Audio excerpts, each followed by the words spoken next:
Shalom, comunidad Joel. Comunidad, esperamos que estén teniendo una excelente semana, que estén teniendo un muy buen día. Bueno, para iniciar, me gustaría presentarnos. Nosotros somos la familia Vargas Gómez. Mi nombre es David Vargas y mi esposita. Laura Gómez. Llevamos en la comunidad aproximadamente 4 años, un poquito más de cuatro Ujú. años, y ya gracias a Dios casados bajo la jupá hace 7 mesecitos. Fue una bendición muy grande para nosotros podernos casar en la jupá, es una bendición muy muy grande para nuestras vidas y también fue un testimonio muy bonito para nuestras familias, para cada persona que pudo estar allí. Entonces pienso que eso marcó una diferencia en nuestras vidas, el podernos casar Así pues es. como Dios manda, ¿no?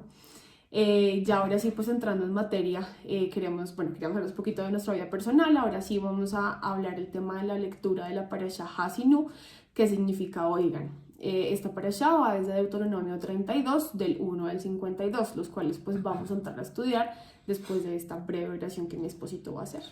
Claro que sí, entonces, bueno, Abba, te damos gracias por permitirnos estar en este espacio de Parasha en Casa. Bendecimos a todos y cada una de las familias de nuestra comunidad Jovel que en este momento se encuentran viéndonos. Te pedimos, Abba, que seas tú tomando el control de las palabras que salgan de nuestra boca y que sean de bendición para todos y cada uno de los hogares que conforman nuestra hermosa comunidad. Asimismo, Abba, te pedimos que hagas de esta palabra vida en nosotros. Te lo pedimos de corazón en el nombre de Yeshua HaMashiach. Amén, amén. Amén.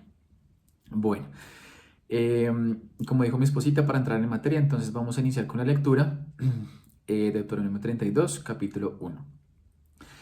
Escuchen cielos y hablaré, oye tierra las palabras de mi boca, que caigan mi enseñanza como lluvia y desciendan mis palabras como rocío, como aguacero sobre el pasto nuevo, como lluvia abundante sobre plantas tiernas. Proclamaré al Señor el nombre del Señor, alaben la grandeza de nuestro Dios. Él es la roca, sus obras son perfectas y todos sus caminos son justos. Dios es fiel, no practica la injusticia, Él es recto y justo. Actuaron contra él de manera corrupta. Para vergüenza de ellos ya no son sus hijos, son su generación torcida y perversa. ¿Y si le pagas al Señor pueblo tonto y necio? ¿Acaso no es tu Padre, tu Creador, el que hizo y te formó? Recuerda los días de antaño, considera las épocas del remoto pasado, pídele a tu Padre que te lo diga y a los ancianos que te lo expliquen.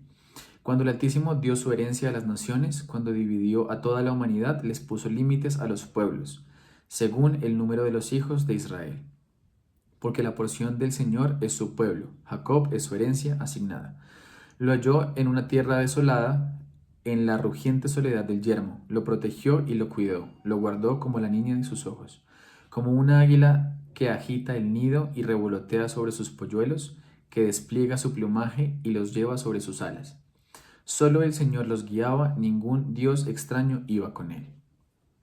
Lo hizo cabalgar sobre las alturas de la tierra y lo alimentó en el fruto de los campos. Lo nutrió con miel y aceite, que hizo brotar de la roca, con natas y leche de la manada y del rebaño, y con cebados corderos y cabritos, con toros selectos del Basán y los mejores espigas del trigo. Bebió la sangre espumosa de la uva. Jesurún engordó y pateó, se hartó de comida y se puso corpulento y rollizo. Abandonó al Dios que le dio vida y rechazó a la roca su Salvador.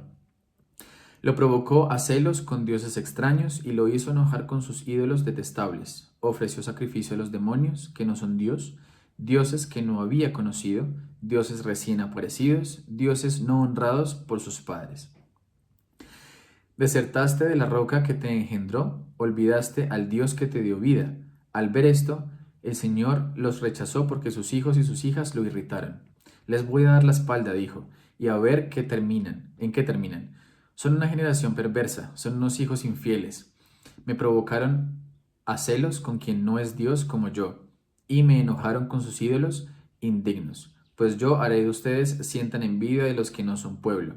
Voy a irritarlos con una nación insensata. Se ha encendido el fuego de mi ira que quema hasta lo profundo del abismo. Devorará la tierra y sus cosechas y consumirá la raíz de las montañas. Amontonaré calamidades sobre ellos y gastaré mis flechas en su contra. Enviaré a que los consuman del hambre, la pestilencia nauseabunda y la plaga mortal. Lanzaré contra ellos los colmillos de las fieras y el veneno de las víboras que se arrastran por el polvo. Continúa. 25. En la calle la espada los dejará sin hijos, y en sus casas reinará el terror. Perecerán los jóvenes y las doncellas, los que aún maman y los que peinan canas. Me dije, voy a dispersarlos, borraré de la tierra su memoria. Pero temí las provocaciones del enemigo. Temí que el adversario no entendiera y llegara a pensar, hemos triunfado, nada de esto lo ha hecho el Señor. Como nación son unos insensatos, carecen de discernimiento. Si tan solo fueran sabios y entendieran esto y comprendieran cuál será su fin. ¿Cómo podría un hombre perseguir a 1000 si su roca no los hubiera vendido? ¿Cómo podrían 2 hacer huir a 10.000 si el Señor no los hubiera entregado? Su roca no es como la nuestra, aún nuestros enemigos lo reconocen. Su viña es como un retoño de Sodoma, de los campos de Gomorra. Sus uvas están llenas de veneno, sus racimos preñados de amargura. Su vino es veneno de víboras, ponzoñoso mortal de serpientes. No he tenido esto en reserva y lo he sellado en mis archivos. Mía es la venganza, yo pagaré. A su debido tiempo su pie resbalará, se apresura su desastre y el día del juicio se avecina. El Señor defenderá a su pueblo cuando lo vea sin fuerzas. Tendrá compasión de sus siervos cuando ya no haya ni esclavos ni libres. Y les dirá, ¿dónde están ahora sus dioses, la roca en la cual se refugiaron? ¿Dónde están los dioses que comieron la gordura de sus sacrificios y bebieron el vino de sus libaciones? Que se levanten a ayudarles, que les den abrigo. Vean ahora que yo soy único, no hay otro Dios fuera de mí. Yo doy la muerte y devuelvo la vida, causo heridas y doy sanidad. Nadie puede librarse de mi poder. Levanto la mano al cielo y declaro, tan seguro como que vivo para siempre. Cuando afile mi espada reluciente y en el día del juicio la tome en mis manos, me vengaré de mis adversarios, les daré su merecido a los que me odian. Mis flechas se embriagarán de sangre y mi espada se hartará de carne, sangre de heridos y de cautivos, cabeza de caudillos enemigos. Alégrense naciones con el pueblo de Dios. Él vengará la sangre de sus siervos. Sí, Dios se vengará de sus enemigos y hará expiación por su tierra y por su pueblo. Acompañado de Josué, hijo de Nun, Moisés fue y recitó ante el pueblo todas las palabras de este cántico. Cuando terminó, les dijo a todos los israelitas, mediten bien en todo lo que les he declarado solemnemente en este día, y díganle a sus hijos que obedezcan fielmente todas las palabras de esta ley. Porque no son palabras vanas para ustedes, sino que de ellas depende su vida. Por ellas vivirán mucho tiempo en el territorio que van a poseer al otro lado del Jordán. Ese mismo día el Señor le dijo a Moisés, sube a las montañas de Abarim y contempla desde allí el monte Nebo, en el territorio de Moab frente a Jericó, y el territorio de Canaán, el cual voy a dar en posesión a los israelitas. En el monte al que vas a subir morirás y te reunirás con los tuyos, así como tu hermano Aarón murió y se reunió con sus antepasados en el monte Hor. Esto será así porque a la vista de todos los israelitas, ustedes dos me fueron infieles en las aguas de Meribá, Cades, en el desierto de Sin. No honraron mi santidad. Por eso no entrarás en el territorio que voy a darle al pueblo de Israel. Solamente podrás verlo de lejos. Listo, muchas gracias por leer, amor. Bueno, entonces para iniciar como parte del análisis, parte introductoria, logramos deducir que llegando, digamos, al final de su vida, lo que quiere hacer Moshe es asegurarse que su pueblo recuerde y respete este vínculo y este pacto que han establecido directamente con Dios. Como recordamos al final de la parasha anterior, Moshe le dice a su pueblo que él sabe que en algún momento del camino van a olvidar, van a transgredir o a incumplir el pacto que hicieron con sus antepasados en el Sinaí y que aunque esto suceda es importante que sepan cómo retornar. Esto es prácticamente lo que significa esta parasha Haazinu, es precisamente esto, el retornar a Dios. Y me detenía un poco pensando porque es increíble, prácticamente menciona lo que va a pasar y con la palabra retorno me hace pensar mucho en lo maravilloso que puede ser Dios con nosotros, porque como creador conoce a la perfección su obra y a pesar de saber que fallamos, que a veces desobedecemos, Él siempre está dispuesto con sus brazos abiertos esperándonos en ese retorno, en ese momento donde volteamos la mirada únicamente a Él, no al dinero, no a las cosas materiales, no a nuestras familias, sino únicamente a Él. Y pues prácticamente ponemos también nuestra confianza en Él y sin duda obviamente encontraremos a un Dios misericordioso con los brazos abiertos a enseñarnos y a instruirnos sobre el camino que debemos tomar según su propósito, ¿no? Asimismo también tenemos en cuenta que Moshe sabe que es una condición humana, por decirlo de alguna forma es algo natural, es algo de pronto normal, el olvido, los desvíos o las transgresiones. Y con esto lo que pensamos es que esta fue prácticamente la forma que él escoge para explicar cómo es ese camino de regreso y fue a través de una poesía hecha canción. Todos sabemos que es mucho más fácil a veces recordar una canción por su ritmo, por los instrumentos, que un texto, entonces pues logramos llevar, digamos, a la memoria con más facilidad una canción que este texto. Continúa, Marlene. Bueno, también una gran parte de la porción de la Torá Hasinú consiste en el último día de vida de Moshe, donde por medio pues, de 70 líneas, que fue lo que acabamos de leer, invocando al cielo y a la tierra como testigos, Moshe exhorta al pueblo judío, y aquí cito: recuerda los días de antaño, considera los años de muchas generaciones, pregunta a tu padre y él te relatará, a tus ancianos y ellos te dirán. Esto pues digamos que nos alerta sobre los peligros que describíamos, ¿no? El tema de la abundancia, el desconocimiento de nuestro origen, y nos propone pues transmitir a las siguientes generaciones la importancia de reconocer la raíz espiritual que nos une con nuestro Creador. Como decía mi esposo, Moshe nos canta para que no olvidemos, Hasinú, oigan, nos dice. Sin embargo, pues hacia el final él promete que Dios será vengado por la sangre de sus sirvientes, y se reconciliará con su pueblo y con la tierra, con su tierra. Aquí pues también me gustaría como citar una parte que leímos de Deuteronomio 32, verso 7, que habla sobre recordar el pasado y dice puntualmente: recuerda los días del pasado, entiende las generaciones pasadas, pregunta a tu padre y a tu abuelo y ellos te dirán. Es muy importante recordar el pasado, digamos que lo que hemos aprendido de la historia judía, sabemos que es la evidencia innata de la mano de Dios. No he tenido o no hemos tenido nunca la oportunidad de preguntarle, hablar con un anciano judío acerca de su juventud, pero pues consideramos que sería una experiencia muy especial, porque precisamente eso es lo que mantiene el vínculo con el pasado y con nuestra herencia. Entonces, también pues el dicho, lo que dicen muchas veces es que la razón por la que el pelo de una persona se hace gris es para que sepamos a quiénes pedir consejo. Y esto habla también la parashá, habla también de los ancianos, de buscar consejo en personas que ya han vivido, que ya seguramente han pasado por las mismas situaciones que también estamos en ese momento pasando, y con una guianza pues va a ser mucho más fácil actuar, y también pues obrando pues por medio de Dios. Y bueno, lo que podemos concluir de lo anteriormente dicho es que en el momento previo de lograr nuestro sueño, obviamente como personas cada quien tiene sus sueños, sus aspiraciones, sus metas, y lo más importante es que nunca debemos olvidar de dónde venimos y reconocer que Dios es esa fuente de nuestro potencial, el que nos da las habilidades para poder hacer lo que hacemos, y asimismo pues ser merecedores de esa fortaleza que nos va a llevar a lo largo a lograr lo que nos proponemos, a realizar eso que siempre hemos querido como en nuestras vidas, como esos sueños. Siempre va a ser Dios el que va a estar ahí en medio de nosotros apoyándonos y dándonos lo que necesitamos, porque pues no hay absolutamente nada que sea nuestro, sino todo le pertenece a Dios. Simplemente pues lo que hacemos es administrar sus recursos y recibir sus bendiciones, pero no, nada es nuestro, sino como lo que hay para mí, como dice el pastor, que lo tengo muy grabado. Así es.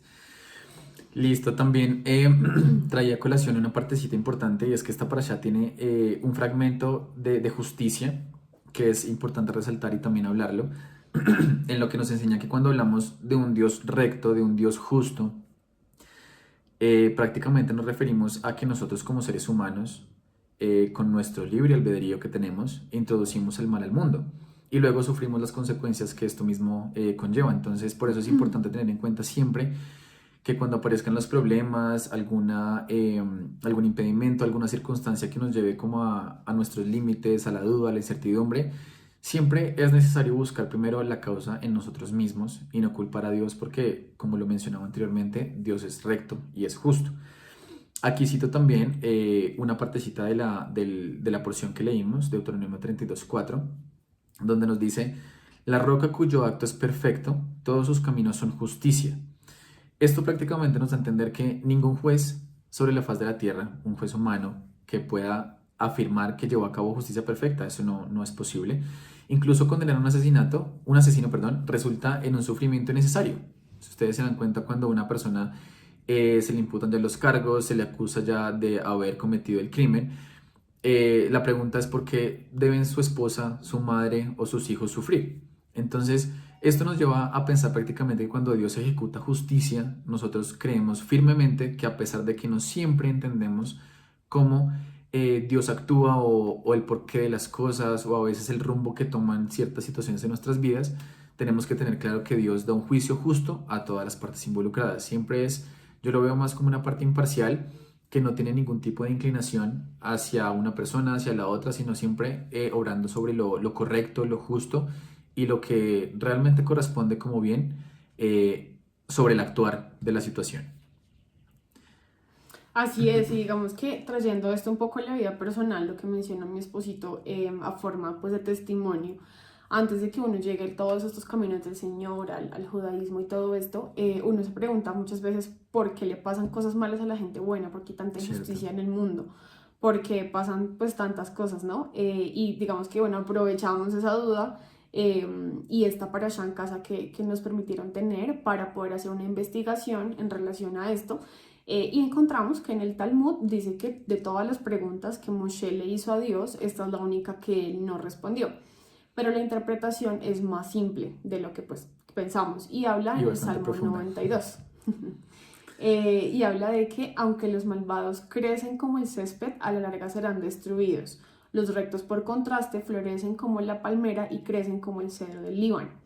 Esto pues significa que el mal vence en el corto plazo, pero nunca en el largo. Es decir, los malvados son como el césped, mientras que los justos son como los árboles. El césped pues crece de la noche a la mañana, todo es mucho más rápido, y el árbol le lleva años alcanzar su altura plena. Como también pues decía nuestro pastor en una de sus prédicas, todo lo fácil es rápido, todo sale rápido, y asimismo pues pasa con los malvados. Y a la larga pues las tiranías son derrotadas, los imperios se debilitan y caen, pero la bondad y la verdad siempre vencen en la batalla final. Siempre pues es más importante los buenos y hacer el bien que hacer el mal. Y la justicia también pues existe en ese mundo venidero. Entonces lo que también muchas veces pensamos de que la justicia viene en la vida que hay después de la muerte. Entonces es también como entender esa parte. Listo, sí es importante, porque a veces, digamos, el camino más difícil es lo que trae más compromiso, más de pronto dificultad, un poquito más de incertidumbre y cosas, pero sabemos que esos caminos son los que nos van a llevar al bien, como también lo decía el pastor, que también me hiciste acordar, que lo fácil siempre a veces trae de pronto desgracia, de pronto uno no queda satisfecho. Entonces siempre es importante tener esa partecita en cuenta.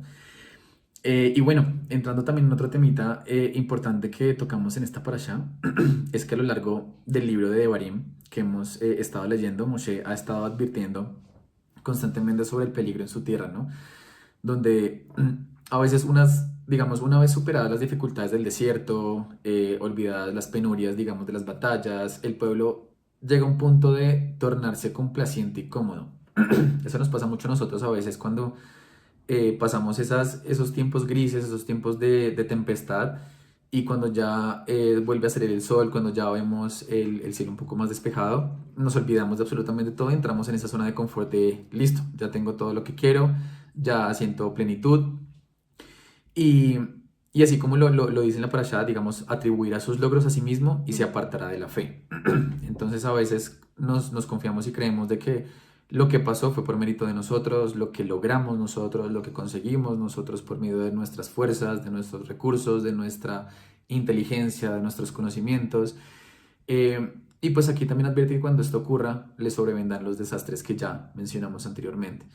Por eso, perdóname, no te interrumpo, Sí. por eso es importante también, y pues consideramos que es muy importante tener siempre la humildad por delante. Entonces entender que gracias a Dios pues hemos logrado cosas, gracias a Dios, siempre como tener a Dios en nuestras vidas, también que otras personas puedan ver eso en nosotros a manera de testimonio, y entender que todo es gracias a Dios, es absolutamente nada es porque nosotros lo hemos hecho, porque si Dios no nos diera un día más para vivir, no tendríamos la fortaleza para ir a trabajar o para hacer tantas cosas que debemos hacer, sino simplemente pues es Dios el que nos da todas esas fortalezas, y no tendríamos ni siquiera una más mínima oportunidad si no tenemos un nuevo día. para vivir que Dios nos regala. Entonces, perdóname que te interrumpí, pero No quería te preocupes, amor. hacer ese comentario. Muy al lugar tu comentario. Aparte de todo, también me hiciste incluso acordar de una prédica que tuvimos hace un par de semanas por parte de nuestro pastor, donde él mencionaba que las pruebas grandes a nuestro corazón, a nuestra fe y en nuestra vida, no solamente como individuos, sino también en nuestra parte, digamos, familiar, no es tanto en la escasez, porque sí, obviamente sabemos que hay mucha duda, hay mucho, a veces peleamos con Dios, a veces reclamamos cosas del por qué pasa esto, de no entender por qué las cosas están sucediendo de esta manera. Pero realmente, digamos, esto es donde se ve más tentado y más puesto a prueba, es en la abundancia. Por lo que en muchas ocasiones a veces nos olvidamos de quién nos sacó de este desierto, quién nos ayudó a superar esas pruebas, quién seca nuestras lágrimas, quién también es ese consuelo en esos momentos de dificultad y simplemente volteamos nuestra mirada a lo que tenemos, a lo que nosotros, como lo mencionábamos antes, logramos por nuestras fuerzas. Y como tú lo decías, amor, considero que siempre debemos mantener ese espíritu de agradecimiento.